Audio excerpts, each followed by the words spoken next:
Poison works silently. Blood spills loudly.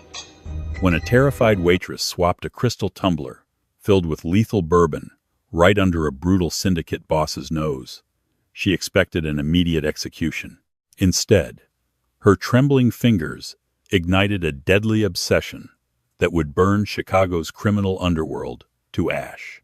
The air inside Laura, Chicago's most impenetrable subterranean dining club, always smelled of ozone, expensive saffron, and danger.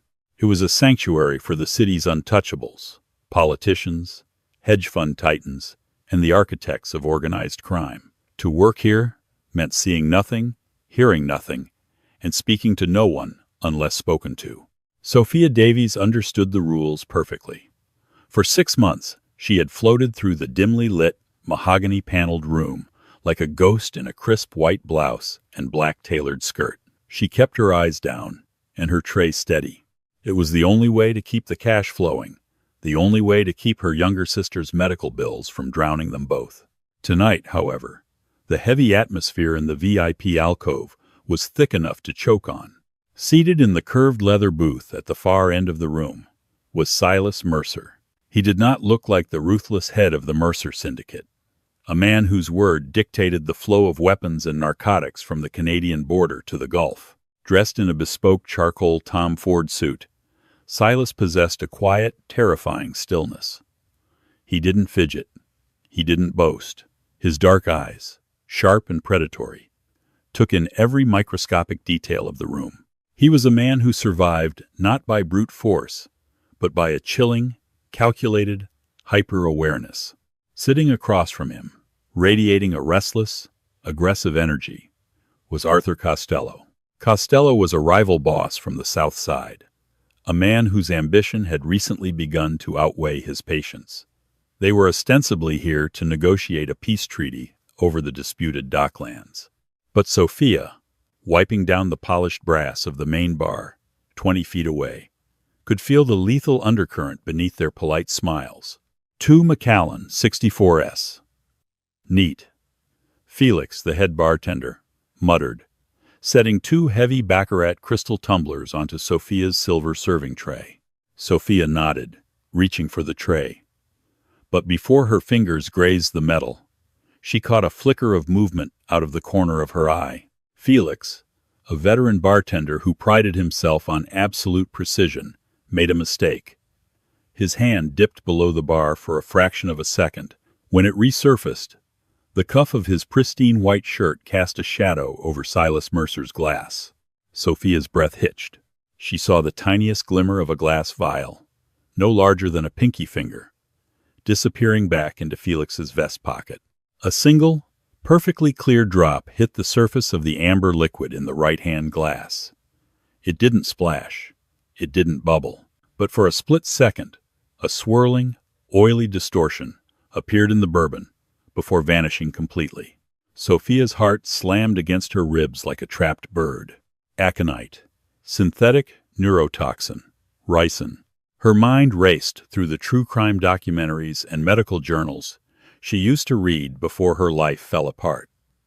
She didn't know exactly what it was, but she knew what it meant. Felix had been bought. Costello was making his move tonight. Right here, in the neutral zone. "Take it to them, Sophia," Felix said, his voice completely devoid of its usual warmth. He didn't look her in the eye. He was staring intensely at the polished wood of the bar. Sophia's fingers curled tightly around the edges of the tray. The metal bit into her skin. If she delivered this drink, Silas Mercer would die before the appetizers arrived. The fallout would be catastrophic.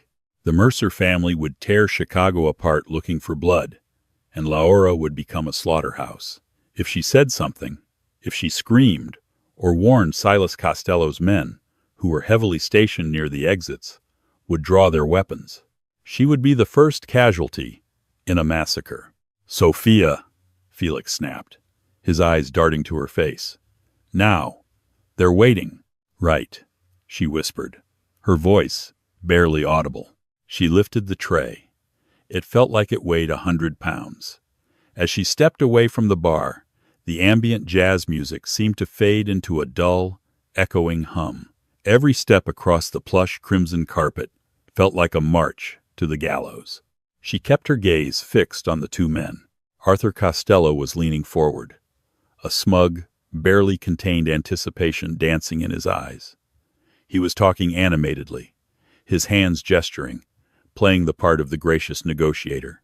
Silas Mercer sat back, an elbow resting on the armrest, two fingers steepled beneath his chin. He was listening, but his eyes were tracking Sophia's approach. He saw everything. Sophia realized with a jolt of pure terror that Silas was already reading her body language. He noted the white-knuckle grip she had on the tray. He saw the slight tremor in her wrists. She had to mask it. She forced her breathing to slow, drawing on every ounce of resilience she had built over years of surviving the city's unforgiving edges. I can't let him drink it, she thought. But I can't let Costello know I know. She was 10 feet away. 5 feet. Silas's dark gaze locked onto hers. It was like stepping into a freezer. His eyes were devoid of warmth, dissecting her intentions. He knew something was wrong. The air around him practically hummed with coiled tension. Sophia stopped at the edge of the table. "Gentlemen," she murmured, her voice steady by some sheer miracle of adrenaline. "You're McCallan." Sophia leaned forward to serve the drinks. The right glass, the poisoned one, was meant for Silas. The left was for Costello. As she lowered the tray, she made a calculated, desperate decision. She couldn't stumble that would draw attention and cause a scene. She couldn't switch them blatantly. Costello was watching too closely. She needed a distraction. Something so minor, yet so demanding of the male ego, that it would pull their eyes away from the glasses for exactly 1 second. "Mr. Costello," Sophia said softly, dipping her shoulder slightly to block Silas's view of her hands. "I believe your cufflink is caught on the upholstery." Costello instinctively looked down at his left wrist, frowning. "What?" In that microsecond, Sophia's left hand, hidden beneath the shadow of the tray and her own body, executed a maneuver she had learned from a street magician years ago. A simple, fluid pivot of the wrists. The tray spun silently on her fingertips, rotating exactly 180 degrees. She set the glasses down. The poisoned glass clinked softly against the mahogany in front of Arthur Costello.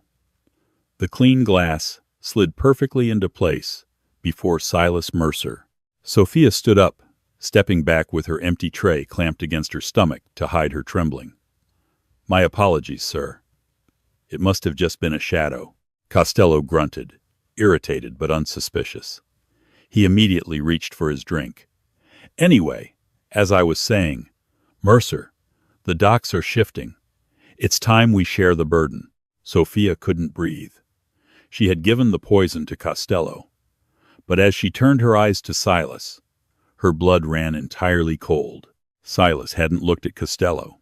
He hadn't looked at the non-existent snag on the upholstery. He was looking directly at Sophia. And then, his gaze flicked down to the glass in front of him, and back up to her. He had seen it, in the polished, mirrored surface of the silver tray beneath the glasses. Silas Mercer had watched the reflection of her hands. He had seen the flawless, desperate rotation. He knew she had swapped the drinks. For a terrible, suspended moment, time stopped. Sophia stood paralyzed, locked in a silent conversation with the most dangerous man in Chicago. She saw the flicker of realization hit Silas's eyes, the rapid calculation of a man who suddenly understands he was just a hair's breadth away from being assassinated. He didn't look at the bartender. He didn't look at his bodyguard standing discreetly by the pillar. He just looked at her. He didn't expose her. Silas slowly reached out, his large, ringed hand wrapping around the crystal tumbler. He raised the glass toward Costello. "To sharing the burden, Arthur," Silas said. His voice was a rich, dark baritone, smooth as the liquor itself, but laced with a lethal edge that only Sophia seemed to hear. Costello smiled broadly, raising his own glass, the poisoned glass. "To a new era." Sophia's heart seized. She had just killed a man. She turned away quickly, practically fleeing toward the service hallway. She pushed through the heavy velvet curtains that separated the dining room from the kitchen corridors, her chest heaving as she collapsed against the cool plaster wall. She clamped a hand over her mouth to stifle a sob. She was an accomplice to murder now. Costello was going to drink it, and he was going to die right there in the booth. Back in the dining room, Silas brought the rim of the glass to his lips. He watched Costello take a generous, confident swallow of the Macallan. Silas didn't drink. He merely let the liquor touch his lower lip before setting it back down. 5 seconds passed. 10. Arthur Costello slammed his glass down, licking his lips. Excellent vintage. He leaned forward, ready to press his demands. Now, about the South Terminal. Costello stopped. A profound look of confusion washed over his face. He blinked rapidly. The South. His hand suddenly dropped to the table, fingers clawing at the wood. His jaw locked. Silas leaned back in his leather seat, his expression utterly impassive. He watched with cold, scientific detachment as Costello's face turned an ashen gray. The rival boss gasped for air that his lungs suddenly refused to take. Costello's bodyguards, standing 10 feet away, took a moment too long to realize what was happening. By the time they rushed forward, Costello was convulsing, his head cracking against the polished mahogany table as he collapsed sideways. Chaos erupted. Shouts echoed through the high ceilings of Laura. Patrons screamed, scrambling away from the VIP alcove. Costello's men drew their weapons, but Silas's men were already moving, stepping seamlessly between their boss and the ensuing panic. Weapons drawn and aimed perfectly at the heads of Costello's crew. "Don't do anything stupid," Silas's lead enforcer, an absolute giant named Tomas, barked. "Your boss just had a heart attack." Silas stood up slowly, adjusting the cuffs of his suit. He looked down at the violently twitching body of Arthur Costello. Then, his eyes snapped toward the bar. Felix, the bartender, was frozen, his face completely drained of blood, staring in absolute horror at the scene. Felix knew Costello had taken the poison. He knew the plan had failed. Silas gave Tomas a subtle, almost imperceptible nod toward the bar. Tomas understood immediately. Felix belonged to them now. Without waiting for the police or the paramedics, Silas turned his back on the dying man. He moved with terrifying purpose, ignoring the screaming patrons and the standoff between the armed guards. He strode directly toward the velvet curtains that led to the service corridors. In the back hallway, Sophia heard the screams. She pushed off the wall, her legs feeling like lead. She needed to get her coat. She needed to get out the back alley door, run to her apartment, grab her sister, and leave Chicago tonight. She turned the corner toward the staff lockers, but a massive shadow suddenly blocked the dim light of the corridor. Sophia slammed into a solid wall of muscle and fine wool. Strong hands instantly gripped her shoulders, pinning her in place. She gasped, looking up into the dark, relentless eyes of Silas Mercer. He pushed her backward, effortlessly walking her until her spine hit the metal doors of the locker row. He didn't crush her, but the grip on her arms was inescapable. He leaned in, towering over her, trapping her in his shadow. The scent of sandalwood and danger enveloped her. "Who do you work for?" Silas asked. His tone wasn't angry. It was deathly quiet, which terrified her infinitely more. "No one," Sophia stammered, her voice cracking. Tears of pure panic burned her eyes. I'm just a waitress." Silas's eyes narrowed, scanning her face, searching for a lie. A waitress who knows how to spot a drop of poison from 20 feet away. A waitress with the sleight of hand of a street grifter. He leaned an inch closer. "You took a bullet meant for me and fired it back at Arthur Costello. Why?" "I didn't. I just saw the bartender," Sophia whispered, unable to look away from his piercing gaze. "He slipped something in. I didn't want you to drink it. I didn't know what else to do." Silas stared at her. He had lived in a world of absolute treachery for 30 years. People did not save him out of the goodness of their hearts. They saved him for leverage, for money, or because they were playing a deeper game. But as he looked at the terrified, trembling woman pinned against the lockers, her pulse hammering visibly against the delicate skin of her throat, he saw something he hadn't seen in a very long time. Raw, unfiltered honesty. She hadn't saved the boss of the Mercer Syndicate. She had just saved a man from being murdered in front of her. Footsteps echoed heavily from the dining room side. Tomas shoved through the curtains, breathing hard. "Boss, police are en route. Costello is gone. We need to move." Silas did not break eye contact with Sophia. He slowly released his grip on her shoulders, but his presence still commanded the space, trapping her there. "What's your name?" he asked softly. "Sophia," she breathed. "Sophia Davies." Silas reached into his suit jacket. Sophia flinched, expecting a weapon, but he pulled out a sleek, black business card with a single silver crest and a phone number on it. He slid the card into the front pocket of her apron. "Go home, Sophia Davies," Silas said, his voice dropping an octave, wrapping around her like a promise and a threat all at once. "Pack a bag. Wait for my call. You're out of the restaurant business." Before she could process the weight of his words, Silas turned and disappeared down the corridor, leaving Sophia alone in the dark, clutching the heavy card as the distant sirens of the Chicago Police Department began to wail in the night.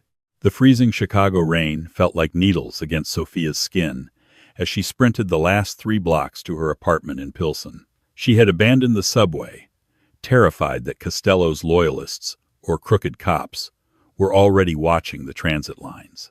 Her chest burned, her lungs screaming for air, but the image of Arthur Costello convulsing on the mahogany table played on a terrifying loop in her mind.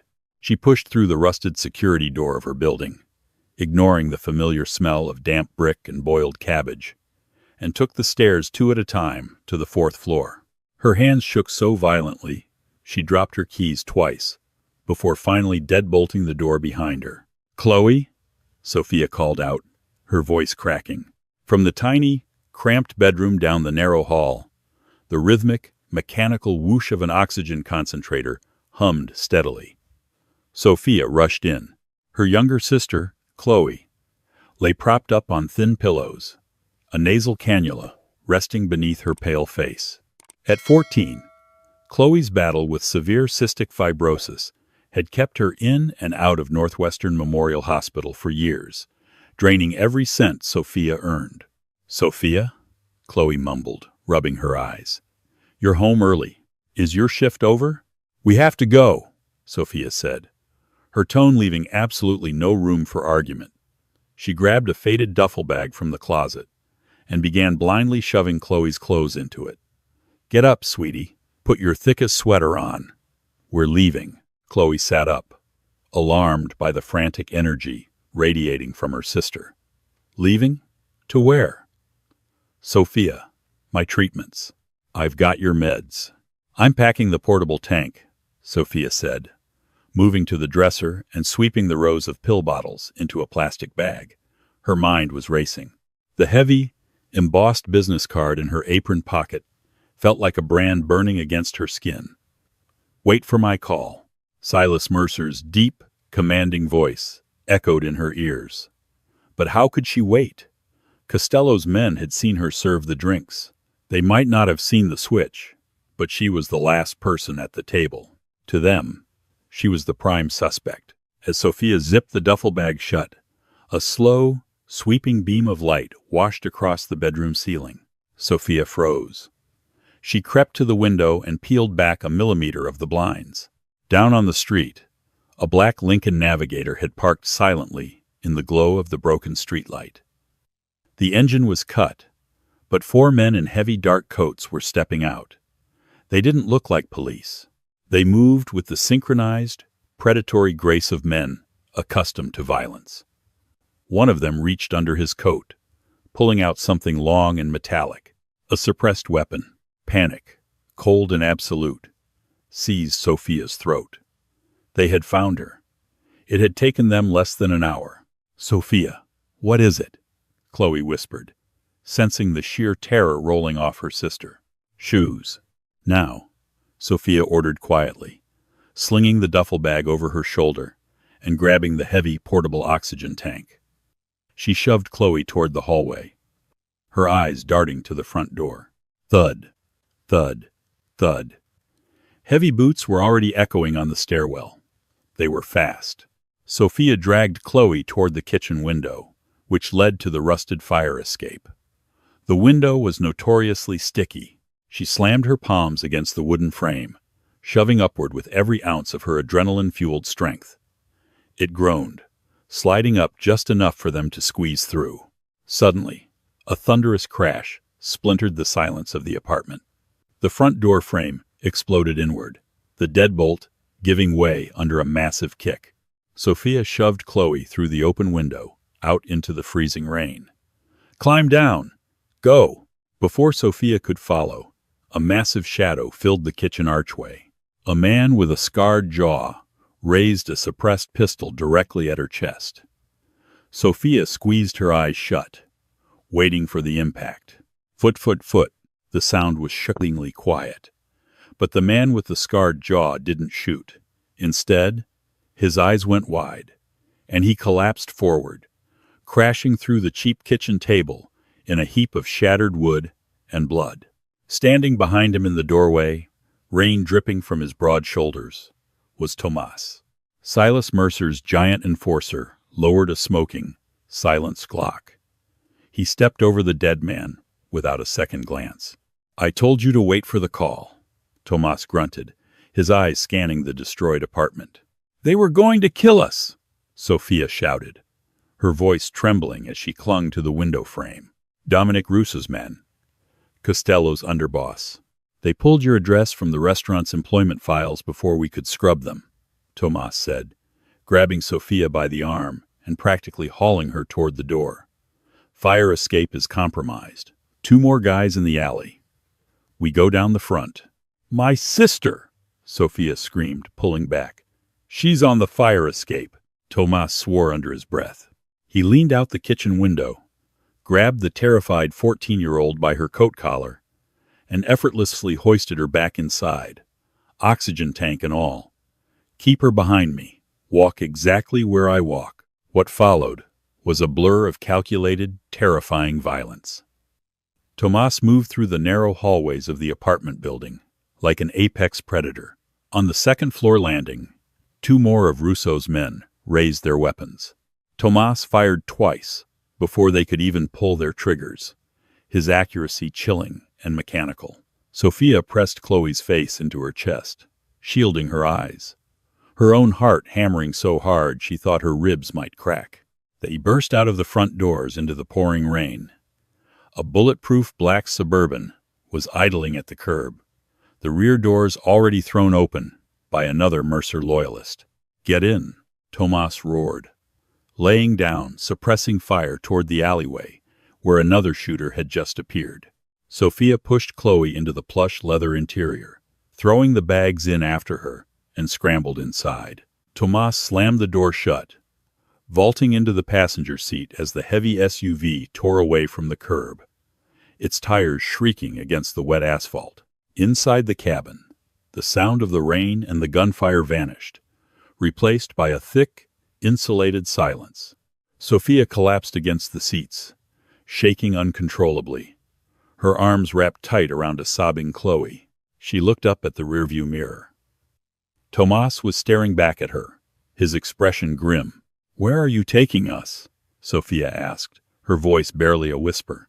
"Out of the city," Tomas replied, turning his gaze back to the dark road ahead. "Mr. Mercer wants to see you." The drive took nearly an hour, moving north along Lakeshore Drive, before plunging into the dense, heavily wooded wealth of Lake Forest. The Suburban finally slowed, passing through a pair of massive wrought iron gates that opened seamlessly into a sprawling, multi-acre compound. The estate was a fortress, disguised as a 1920s limestone mansion, surrounded by manicured grounds and invisible layers of cutting-edge security. As the vehicle stopped under the grand portico, armed guards in dark suits stepped forward, opening the doors. Sophia stepped out, her soaked shoes sinking into the pristine driveway. She gripped Chloe's hand tightly. The front doors of the mansion opened, and a team of people rushed out. Among them was an older man carrying a sleek leather medical bag. "Miss Davies," the man said warmly, a stark contrast to the guns and the blood of the past hour. "I am Dr. Harrison Grant. Mr. Mercer instructed me to attend to your sister immediately. We have a fully equipped medical suite in the East Wing." Sophia stiffened, pulling Chloe slightly behind her. "I'm not leaving her." "You don't have to," a voice echoed from the shadowed entrance of the mansion. Silas Mercer stepped into the light of the portico. He had changed out of his charcoal suit into a dark turtleneck and tailored trousers, but the aura of absolute, terrifying command remained intact. He looked at Sophia, taking in her soaked, shivering form, the pale terror on her face, and the fierce, protective grip she had on her sister. "Dr. Grant is the former head of pulmonology at Johns Hopkins," Silas said quietly, his dark eyes locking onto Sophia's. "He works exclusively for my family now.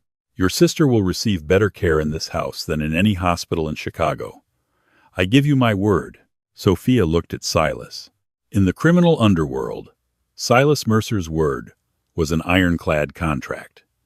She nodded slowly, allowing Dr. Grant to lead a very confused and exhausted Chloe away down the grand marble hallway. "Come with me," Silas said.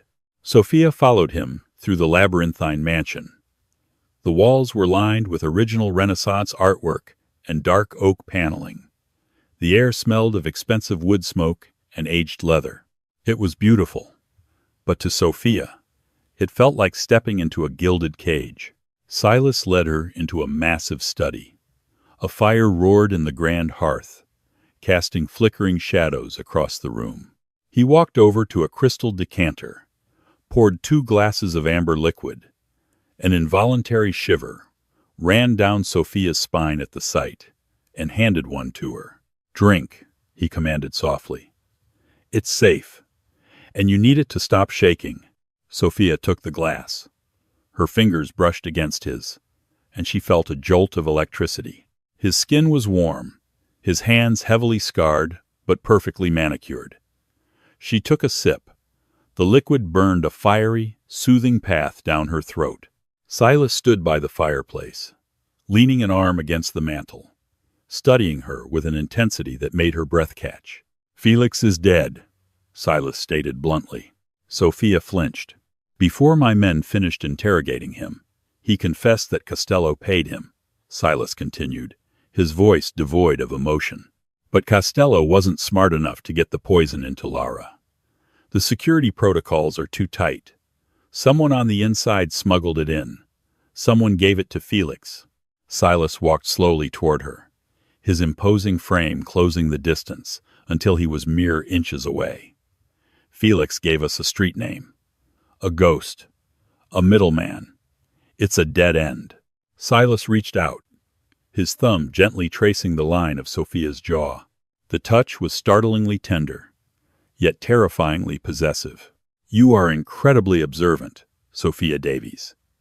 You saw a single drop of liquid fall from 20 feet away. Tell me what else you saw." Sophia's mind raced. The fear was still there, but beneath it, a strange, intoxicating awareness was blooming. This man, who controlled the fate of thousands, was looking at her like she held the key to his kingdom. I don't know," Sophia stammered. "I was just watching the glasses." "Think," Silas urged, his voice dropping to a hypnotic, gravelly whisper. "Before you approached the bar, before Felix poured the drinks, did anyone come near him?" Sophia closed her eyes, forcing herself back to the stifling atmosphere of Laura. She visualized the polished wood of the bar, the rows of backlit bottles, Felix's crisp white shirt. She remembered the moments before the pour. Felix had gone to the kitchen doors to grab a fresh bucket of ice. "The kitchen doors," Sophia whispered, opening her eyes. He stopped by the service hallway. Someone handed him the ice bucket. "Did you see a face?" "No," Sophia said, shaking her head. "Just a reflection in the mirrored pillar next to the doors." It was a man, in a dark trench coat. She furrowed her brow, fighting to retrieve the memory. When he handed Felix the bucket, he paused. Their hands touched. The man in the coat, he flicked a lighter open, pretending to light a cigarette, just for a second, to pass something over in the shadow of his hand. Silas's eyes sharpened into daggers. "A lighter. Describe it." "It was heavy. Silver." "But it wasn't a Zippo," Sophia said, her voice growing more confident. "It had an engraving on the side, a square and a compass, a Masonic emblem, and the man's hand. He had a burn scar across his knuckles." The silence in the study became absolute. The crackle of the fireplace sounded like gunshots. Silas slowly pulled his hand away from Sophia's face. The warmth in his eyes vanished, replaced by a cold, bottomless rage. The transformation was terrifying. He didn't yell. He didn't break anything. But the air around him grew incredibly dense, suffocating. Sophia instinctively took a step back. "What? Do you know who it is?" Silas turned toward the roaring fire, staring into the flames. "Leo," he whispered, the name dripping with venom. "Who is Leo?" "My cousin," Silas said, his voice terrifyingly calm. "My second in command, the man who runs my southern distribution lines. He has a burn scar from a warehouse fire 10 years ago, and he carries our grandfather's silver Masonic lighter." Sophia gasped. The assassination attempt wasn't just a rival boss making a move. It was a coup from within Silas's own bloodline. Leo Mercer had used Costello as a pawn, planning to let the rival boss take the fall for Silas's murder, leaving Leo free to seize the throne of the syndicate. Silas turned back to Sophia. The predatory stillness was gone, replaced by a fierce, undeniable hunger. He stalked toward her, closing the distance in 2 long strides, and gripped her hips, pulling her flush against him.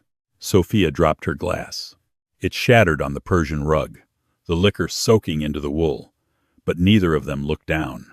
"You saved my life twice tonight, Sophia," Silas breathed, his face inches from hers. "First from the poison, and now from the knife in my back." I just told you what I saw," she whispered, her heart hammering wildly against his chest.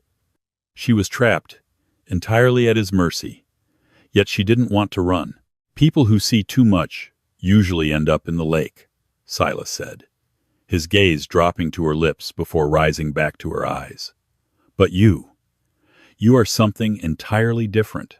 You stepped into a war zone to save a man you didn't even know. And now, you've handed me the head of my betrayer." He leaned in, his lips brushing the shell of her ear. "You are never going back to that apartment. You are never serving another table. Your sister will have the best doctors in the world.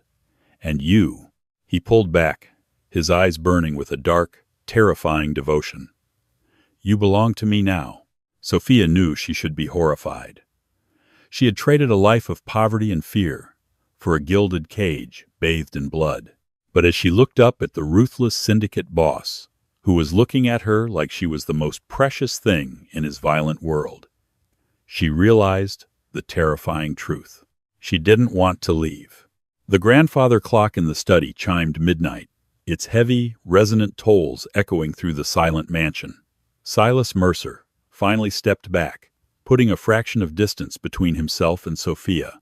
The sudden loss of his body heat left her shivering, though not entirely from the cold. "Stay in this room," Silas commanded, his voice hardening back into the unforgiving tone of a syndicate king. He adjusted the cuffs of his dark turtleneck, his eyes shifting toward the heavy oak doors. Thomas, the giant enforcer, stepped into the study instantly, as if he had materialized from the shadows in the hallway. "Boss, call Leo," Silas ordered, his tone glacial. "Tell him we captured Costello's surviving men. Tell him they confessed to stashing the rest of the poison at the Fulton Market cold storage facility. Tell him I am heading there now, and I need him to secure the perimeter." Tomas's eyes widened slightly, a rare show of emotion. "Leo? Boss, if he's the one who—" "Do it," Silas cut him off, a deadly calm settling over his features. "And bring the cleanup crew. Tonight, the Mercer family prunes its dead branches." Silas didn't look back at Sophia as he strode out of the room, leaving her alone in the cavernous study. For the next 3 hours, Sophia sat paralyzed in the plush leather armchair by the fire. The sheer magnitude of the night pressed down on her chest. She had served a drink, flipped a tray, and inadvertently triggered a Mafia civil war. Yet, when Dr. Harrison Grant quietly entered the room at 2 a.m., carrying a silver tray with hot tea, the crushing weight lifted just a fraction. "Chloe is resting peacefully, Miss Davies," the doctor said with a gentle, reassuring smile. "Her oxygen saturation is higher than it's been in months. We have her on a specialized nebulizer treatment that isn't even on the public market yet. She is safe." "Thank you, doctor," Sophia whispered, gripping the warm teacup. As the doctor left, Sophia stared into the dying embers of the fireplace. The cost of her sister's breath was paid in blood, and Sophia realized, with a terrifying clarity, that she was willing to pay it. 10 miles away, the freezing wind whipping off the Chicago River howled through the desolate alleys of the Fulton Market District. The massive steel doors of the abandoned cold storage warehouse stood slightly ajar. Leo Mercer, flanked by 6 heavily armed men, stepped inside, his hand resting on the suppressed pistol at his waist. "Silas!" he called out, his breath pluming in the freezing air. Tomas said, "You had the rats cornered." The heavy steel doors suddenly slammed shut behind them, with a deafening clang, echoing like a gunshot. The overhead industrial halogens snapped on, blinding Leo and his crew. Silas stepped out from behind a rusted forklift, his hands casually tucked into his pockets. He was completely alone. Or so it seemed, until the red laser sights of a dozen sniper rifles painted the chests of Leo's men from the catwalks above. "Silas," Leo said, his voice faltering as he raised a hand to shield his eyes. "What is this?" "You always were careless with your things, Leo," Silas said softly. He pulled his right hand from his pocket and tossed a heavy, silver object onto the concrete floor. It clattered to a stop inches from Leo's expensive leather shoes. Leo looked down. It was their grandfather's silver Masonic lighter. The blood drained from his face. "You thought Arthur Costello was a loud enough distraction," Silas continued, walking slowly toward his cousin. "You thought you could poison the king, let the jester take the blame, and step onto the throne. But you forgot the most important rule of this city, Leo. The ghosts see everything." "You're crazy," Leo stammered, his hand twitching toward his gun. "Costello made the hit. I'm your blood." "My blood," Silas whispered, stopping 5 feet away, "does not strike from the shadows. Tomas." The gunfire lasted less than 4 seconds. It was deafening, precise, and absolute. When the echoes faded, Leo's men lay motionless on the concrete. Only Leo remained standing, trembling violently as Silas closed the final distance. "Nothing personal, cousin," Silas murmured, drawing a sleek black pistol from his waistband and pressing it directly to Leo's chest. "Just family business." When Silas returned to the Lake Forest estate, the first pale streaks of dawn were bleeding over the horizon. He walked into the study to find Sophia exactly where he had left her, curled up in his chair, fighting sleep. She stood up instantly as he entered. She saw the exhaustion etched into his face, the coldness lingering in his eyes, and the single, dark speck of blood on the cuff of his shirt. He didn't say a word. He didn't have to. Sophia walked toward him, reached out, and gently took his blood-stained hand. Silas let out a ragged breath, the ruthless mob boss melting away as he pulled her into his arms, burying his face in her neck. She held him tight, anchoring the most dangerous man in Chicago. The poisoned bourbon that was meant to end an empire instead forged a new one. Sophia Davies, once a terrified waitress invisible to the world, became the untouchable queen of Chicago's darkest syndicate. Silas Mercer never let another soul pour his drinks. They ruled from the shadows, a ruthless king, and the observant woman who stole his life, his heart, and the city, all with a single, silent sleight of hand.